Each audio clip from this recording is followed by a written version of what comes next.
Hey, all right. I am so excited. So a couple of people may be trickling a little bit later, but I do not want to waste your time. I said this will start at 7, and I'm a stickler for that. I like my time taken care of and appreciated just like I would expect to appreciate your time. So thank you all for being here on time. Welcome. I'm so excited for you. I'm so proud of each and every one of you. One reason is because you're deciding to take control of your budget. And maybe you're not here for time or for saving money. Maybe it's saving time. But what I want you to know is that if you're here to save in your budget, I want you to know that everybody is looking at their budget because they're in the same boat. Don't feel ashamed. There should be no shame. You are not the only one. Everyone starts where they are, says, hey, there's a problem. Let's take a look. Okay. Anybody who is not in a financial situation is not saying, hey, let's take a look and figure out where the problem is. Okay. They already have an account. Okay. They're not in a situation for a reason. So let's start where we are and take care of the issue that we have now. Okay. So when I started this business, I was sitting in the parking lot and I didn't know how I was going to feed my kids. I couldn't buy formula and ground beef in the same week. And so, Robert, you got to chill, man. My 4-year-old. Oh my gosh, he's loud. Anyway, I couldn't buy formula and ground beef in the same week. And I was sitting there going, God, what do I do? Like, my kids are going to starve. I'm already not eating while at work. What do I do? I'm skipping meals, lots of them. I'm scrimping everywhere I can, saving everywhere I know how to. What do I do? And I asked him to get me out of that boat, like fix it, okay? Just to fix it. I've done what I can do, so you fix it. And he didn't fix it. Instead, he got me so frustrated. Well, I got myself so frustrated. I got myself in this boat, in this position. But I got so frustrated with where I was that I was like, fine, if you're not going to fix it, show me how. And that day I found a business and I started my journey. I started my journey with the business. I started being the CEO of my own business, and that led me to being the CEO of my own life and my own finances. And yes, I am recording. Okay, I was scared. But anyway, that led me to being the CEO of everything in my life.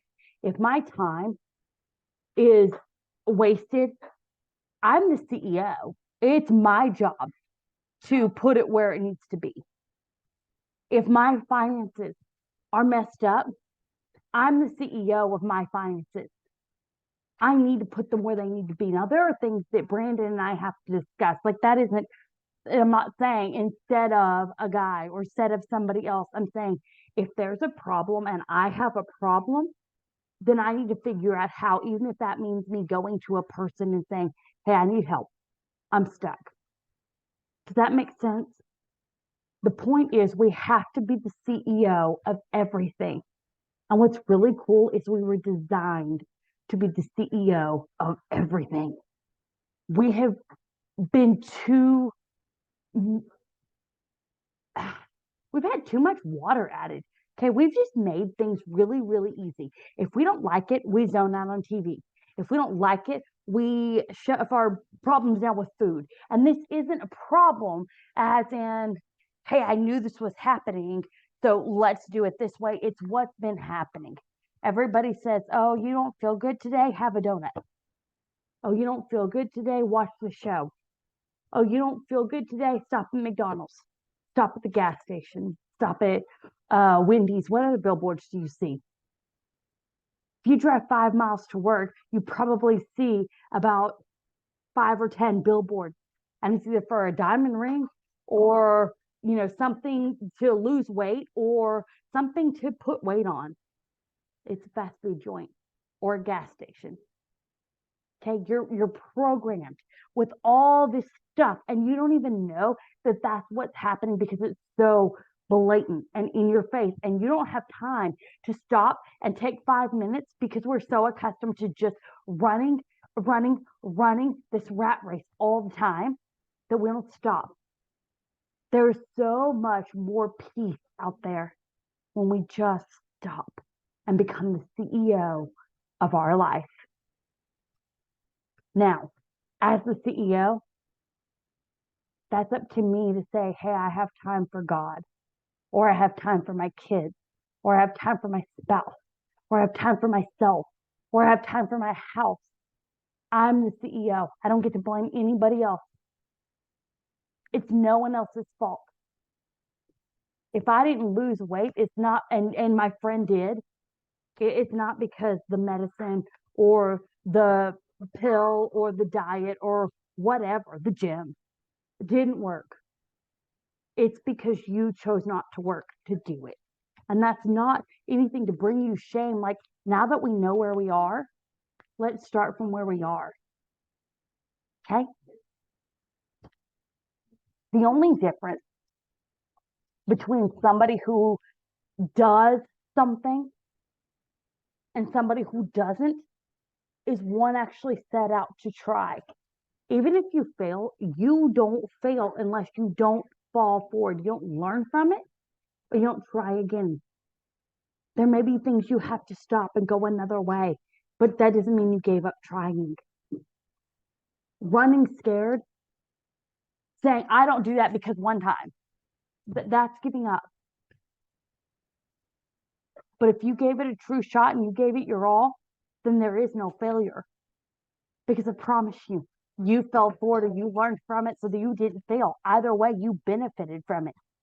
Even if it knocked you down, you learned something, so you benefited from that. Okay, so stop with the shame, stop with the self-doubt, stop with the, badgering yourself with the self-talk. Oh, I'm late. Oh, I always. Okay, that's what I mean. When you look in the mirror and you say, man, I wish I had hair like that one girl. Whose fault is it you don't? The shampoo? Your diet? Whose fault is it your diet is affecting it? You chose what to eat. And if you didn't, then you're letting somebody else be in charge. So you're not the CEO of your own life. That's my whole point. Okay. So I will get off this topic because I was in such a bad state. I thought I was a terrible mother, thought I was a terrible person, thought I was the worst of the worst. I didn't even know I felt this way about myself. I was this close to taking my own life. I was probably one misstep away. I thought I was a terrible person. I had been divorced twice. I didn't know what was wrong with me. All that was wrong with me is I didn't choose to take responsibility. I let others. When I started telling my time where to go, my money where to go, my finances where to go, you know, pretty much your time and your money are the two biggest resources that you have. But once I started telling those things where to go, my whole life changed. And how did I do that? So simple. It's so simple. Do not miss it because it's so valuable and it's so important. And if you want to learn anything, you start this way. It does not matter if you are creating a dream life, if you're creating a life you love, having a mission that you love your time, love where your money's going and what you're doing with it. If you want to love what you're doing, you start with this. Write it down. It is so simple. I'm not talking about a thesis, okay? Don't let it scare you. Don't let it boggle your mind and be this big ordeal. It doesn't have to be. You just have to start. Okay? I'm so proud of you because nobody looks at their finances or nobody. Hang on 1 second. Okay. I understand. I will rinse it out in a few minutes. Take a drink of my water if you need. Okay. Anyway, so I'm so proud of you because anyone that feels like there's just no hope or I don't know what else to do, you can gain a whole lot of clarity by writing it down. And I know that that's a simple step. For a long time, I thought, well, that's a simple step. That can't fix anything. You can't prove to your brain, okay? Your brain has already developed what you're going to do, when you're going to do, how you're going to do it. Most people, I'm not saying everybody, usually if you do it differently, it's because you made a conscious effort to do it differently, okay? How many of you have a way to work and you take the same way to work every single time? You don't even think about it. Half the time you don't even know how you got there because you're programmed. You program your mind to just do it. You drive it and you drive it and you drive it and you drive it and you drive it. I'm in the same time and you just drive it. Oh, and you just drive it. And you just drive it. And eventually, your brain is programmed to do whatever you tell it to do. Okay? Like taking the same route to work. Maybe you have 2 or 3 routes, and it's one of 2 or 3. I promise you don't take one every single day unless you consciously choose to take a new one every single day. And again, that's a conscious choice. That is programming your mind to look for good ways to go to work or new ways to go to work every day. Okay? You're programmed to look for new ways to get to work every day. Either way, it's a program you're running. What the good news about that is that you can program your mind in a new way. And I'm not talking about some hocus pocus fairy tale. I've had people say that's a little bit woohoo out there, and I get it. I get it. I used to think it was. Okay, but I'm going to give you an example of it. So here's really what set in my mind how true this was, that it didn't just work for me. Okay. When I had the stroke, December of 2021, the rehab nurse said, hey, okay, we're going to take the first step. And I was like, how? My right side is gone. Like, what? Like, I just started eating again. Okay. Like, they had to stop the tube. I still had to wait for them to take it out. Like, it was still in. Like, how can I walk? I don't even have the right side of my body. I can't. I just started eating like solid food instead of a liquid diet that you poured into my stomach. Like I couldn't breathe. I couldn't speak. I had to see a speech pathologist. Hey, stop.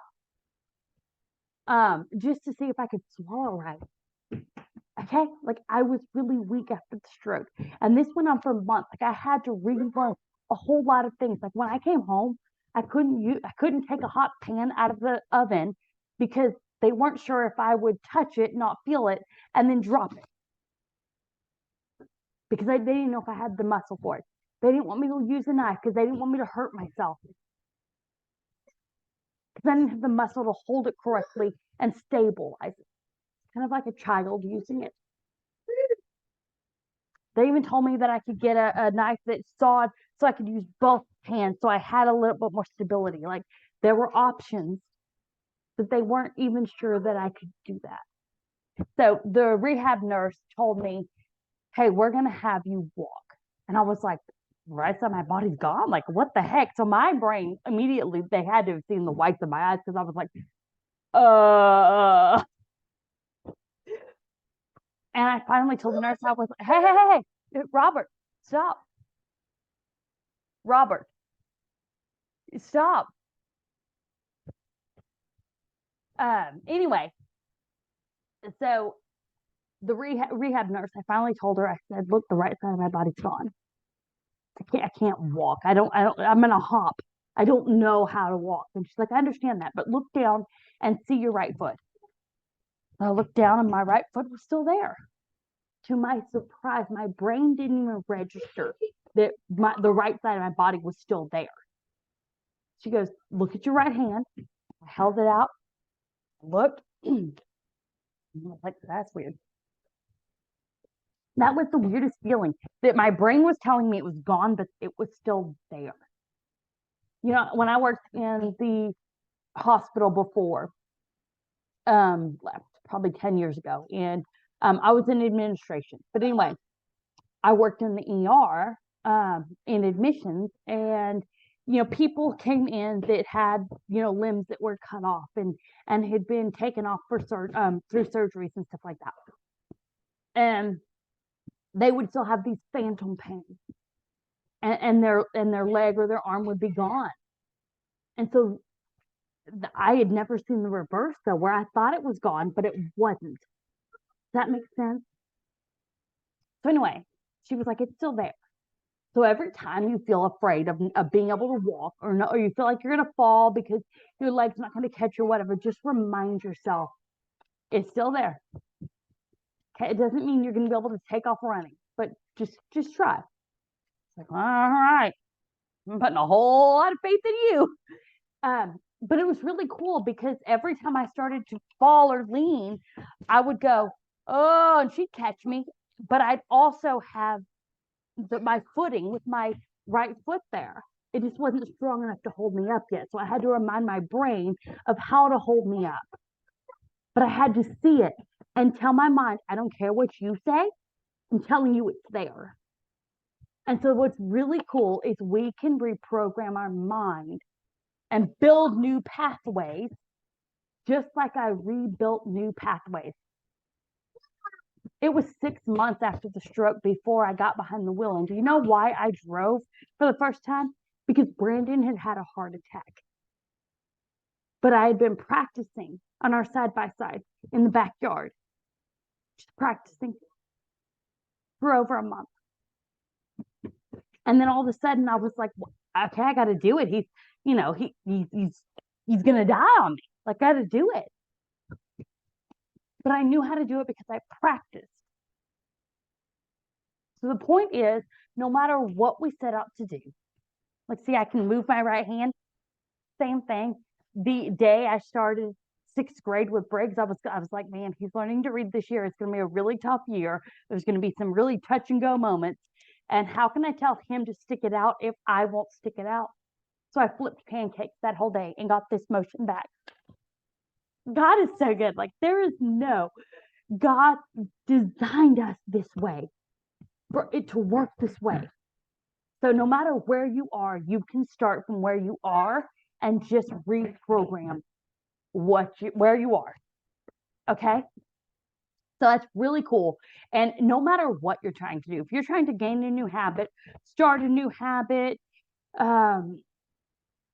manage your time, manage your money, it doesn't matter what you're doing. It all starts with the same thing. The same way to program anything is you're reprogramming your mind. Abraham Lincoln said, if I had an hour to cut down a tree, I'd take 45 minutes to figure out how I wanted to cut down a tree. It's amazing how fast this can change if you just do it and you become the CEO of your time and your life. Okay, so that is so cool. I'm going to share my screen. Here we go. Share, can you guys see that? Okay, perfect. All right, so here, I'm going to show you where I was when I first started. Okay, so I've got an example. I made $10 an hour. Now I made commissions because of sales, but we're going to stick with $10 an hour because that's what I accepted. Commissions were on top of that, but it really depended on my sales. So if the weather was good, if people were in, if kids weren't out sick, like there was a whole lot of if, ands, or buts. Okay, but $10 an hour was what I accepted. It was my base pay. So $10 times 40 hours, you're making $400, and then you take out 20% for taxes. If you have 401k or taxes, if you have insurance, you're seeing less than 320, but 20% will give you a good estimate. Now you can look at your numbers and your check stub for that. Okay, like I said, I'm not going to call you out. I'm not going to ask you to prove your numbers. Okay. This is not a test for anybody else to see. This is something that you get to do. Okay. So start by writing it out where you are. Okay. I make this much money. I work this many hours and I take out 20% for taxes and for the IRS. And I'm making 320. Okay. What can I do on 320? Okay. Well, count your gas to get back and forth to work. Now, not that your job is going to pay for that, but you have to drive to work or drive back. So it matters. How much does it cost you to get to and from work? Say if you have a 20-gallon tank, all of this is basic math. Okay. You can figure all this out yourself. You have a 20-gallon tank and you drive 5 miles to work and 5 miles back every day. Or sorry, 10 miles to work and 10 miles back every day. That is 20 gallons. Or yeah, 20 gallons. Okay. So times that 20 gallons, because you may use 1 gallon of gas a day, 5 days a week, by $2.20 a gallon. I have no idea whatever gas is right now for you. Okay. If you have a 15-gallon tank, you can do the same thing. You just have to take 15 times how many miles it is to work and how many miles it is back, times 5 days a week, times the price of gas. Okay. You're going to get your answer every single time. It's going to be the same. You have this spreadsheet with these numbers and these formulas so you can figure that out. Do you have a car payment to get back and forth to work? You're going to have to figure this stuff out because I understand that company's not going to pay for work, but if it doesn't pay you to go to work, then you're teaching your brain that you're not worth anything. Seriously, I'm not joking about this. This isn't funny. We're not in a period of time where you can say, oh, I'll just make $1 more an hour, 25 cents more an hour. No, we're talking about you need to up it by $5 an hour if that's the case. Okay. So you got to account for these things. Okay. My car payment was $169. Daycare. It sucks that I have to add daycare in. I'm going to take that off because I just divided it by 2. But anyway, it sucks that I had to have daycare and add that in. But honestly, I only had to have daycare so that I could go to work and provide. So I only spent $235 a week so I can make $320 a week. See my point? See why this matters? Okay, food while at work. This number may be high, it may be low. I don't know. You won't know until you write it down. Because if you stop at a gas station, if you stop at a fast food restaurant, if you only stop when you get paid, if you get paid 4 times a month and that's $10 a time, or heck, the other day, the Subway was like 17 something for Brandon. Okay, like that's ridiculous. So are you spending money and are you doing it consistently on a consistent basis? Because without that data, without you writing it down, you don't have data. And without that data, you can't prove it to your mind. You can tuck it away and hide it away and it's just $10 here or $20 there. It doesn't really matter. No, it doesn't really add up, but I didn't eat most days at work, breakfast or lunch. But every week when I get paid, I'd go to Wendy's and $10. That's 4 times a month. That's $40 a month. It matters where you spend your money. I didn't think it was such a big deal, but I'm praying, God, I can't afford formula and diapers, and right there that or formula and ground beef, and right there that just about would have covered my ground beef and half my groceries just in Wendy's a month. Now it matters. I'm not saying it's the end all be all, it's a good fix. I'm just saying it matters. Same thing. Do you have vehicle insurance? Do you have vehicle maintenance? Do you have vehicle tires? Like if you have to buy these things, you need to do the math. What does it cost per week? Does my paycheck cover that? Can I set that money aside for that? Because here's the deal. If you use your vehicle to get to and from work, to make $320 in this case, you better be counting every single week what bills you have that are covered by that paycheck. Because here's the deal, they're not sporadic bills. And you may say, oh, I have a miscellaneous $500 a year, or I have a miscellaneous $50 in vehicle maintenance. My oil changes, they're not sporadic. Your vehicle needs tires and your vehicle needs maintenance. It's not a random bill. Those are bills. They're set. You can just choose whether or not you push it off or not. So how do you fix it?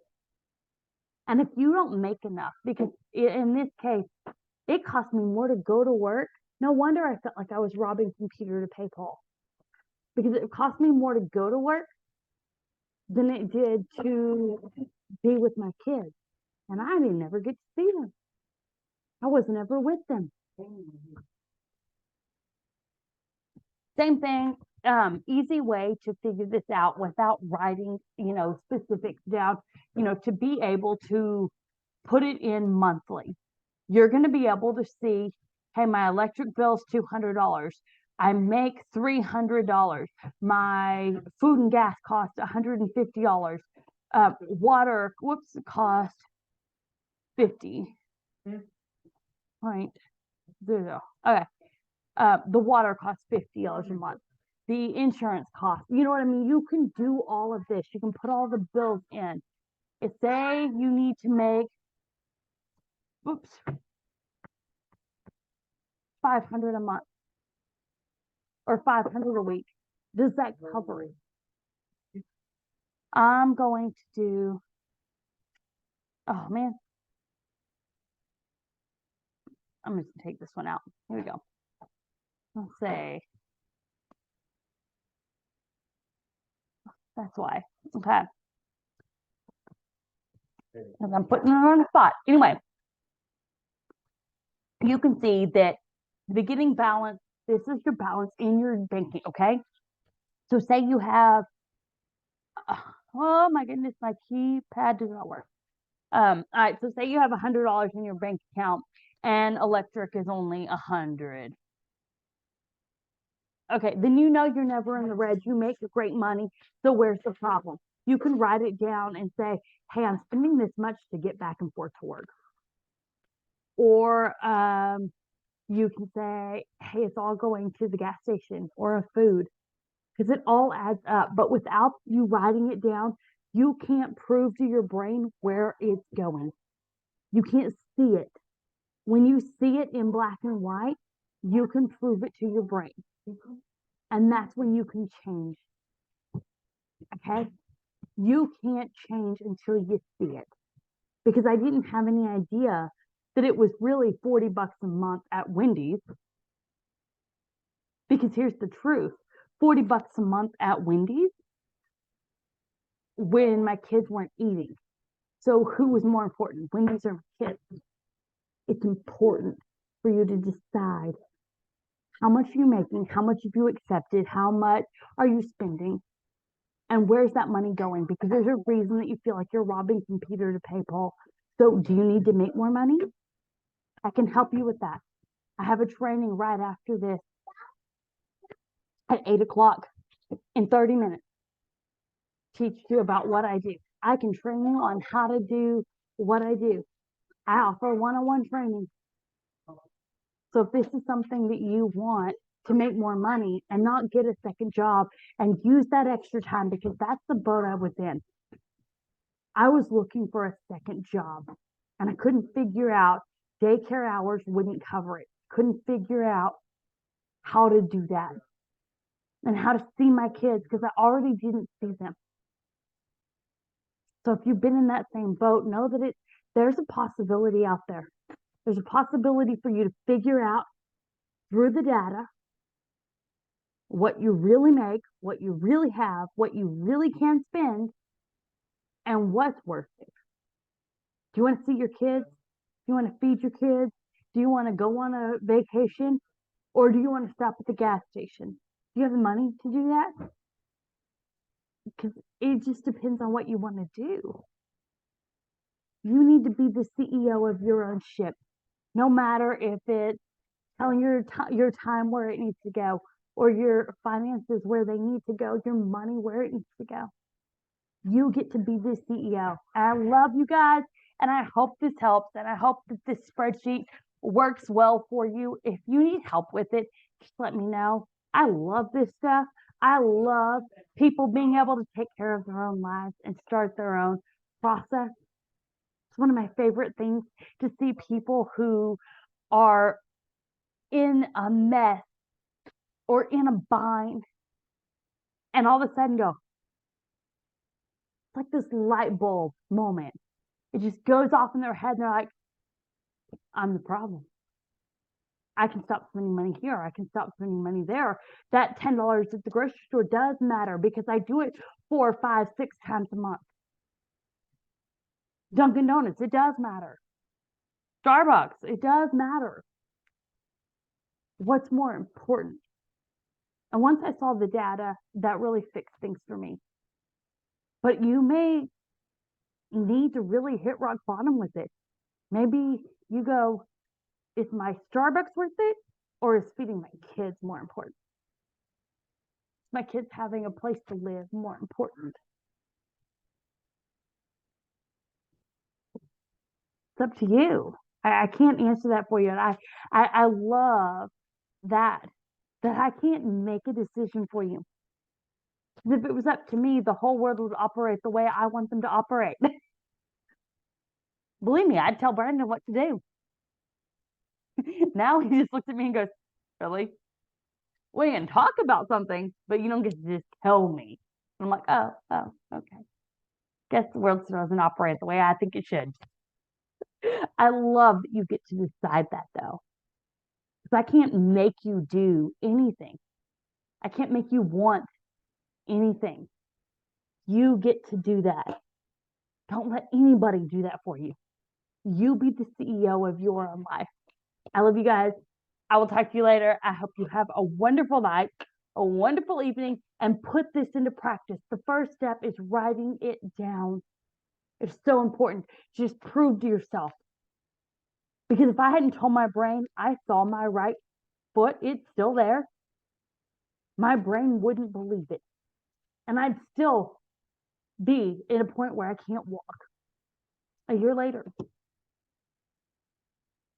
it wasn't until I started telling my brain that it was there. I don't know what's wrong, but it's there. So get on board because it's there. I'm going to make it happen whether you want it or not. It's there. You be the CEO. I love you guys. Until next week, I will see you later.